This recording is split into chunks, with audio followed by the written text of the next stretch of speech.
అందరికీ praise lord. దేవుని నామానికి స్తోత్రాలు. ప్రభు మనందరినీ ఈరోజు సజీవ లెక్కలో ఉంచినందుకు దేవాతి దేవునికి స్తోత్రాలు.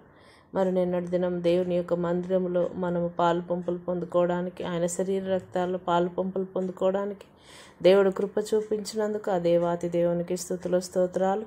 అయితే ఈరోజు ప్రభు మన కొసగుతున్న వాగ్దానము ఇర్మియా 31:17, జెర్మయా 31:17.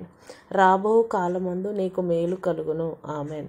దేవుడు ఈరోజు నీతో నాతో చెప్తూ ఉన్నాడు, వచ్చేటటువంటి కాలములన్నింటిలో కూడా మరి నీకు అన్ని విషయాల్లో కూడా మేలే జరుగుద్ది. ఇప్పటి వరకు నా జీవితంలో ఏ మేలు నాకు జరగలేదు అని ఒకవేళ ఏడుస్తూ ఉన్నావేమో. అయితే ఈరోజు దేవుడు వాగ్దానం ఇస్తూ ఉన్నాడు, ఇదిగో నేను నీకు మేలు చేయబోతూ ఉన్నానని. ఆమెన్. ప్రార్థన. స్తోత్రమయ్యా పరిశుద్ధుడా, నీకు వందనాలు, స్తోత్రములు నాయన. అయ్యా ఈరోజు మమ్మల్ని సజీవులుగా ఉంచి ఉన్నావు, నీకు వందనాలు ప్రభా. ఈరోజు మాకు ఇచ్చినటువంటి వాగ్దానం ఇర్మియా 31:17 ప్రకారంగా నాయన, రాబో కాలం ముందు మాకు మేలు చేస్తానన్నావు ప్రభా. అట్టి మేలు మా జీవితంలో నెరవేర్చమని నాయన ఈ దినమంతయు ప్రభా నీ కృపను మాకు తోడుగా ఉంచమని నాయన, ప్రయాణములన్నిటిలో తోడయుండమని, నీ శక్తిని బలమునిచ్చి నడిపించమని, ఆరోగ్యమును దయచేయమని యేసు నామములో ప్రార్థిస్తూ ఉన్నాము తండ్రి. ఆమెన్. అందరికీ ప్రైజ్ లార్డ్ అండి.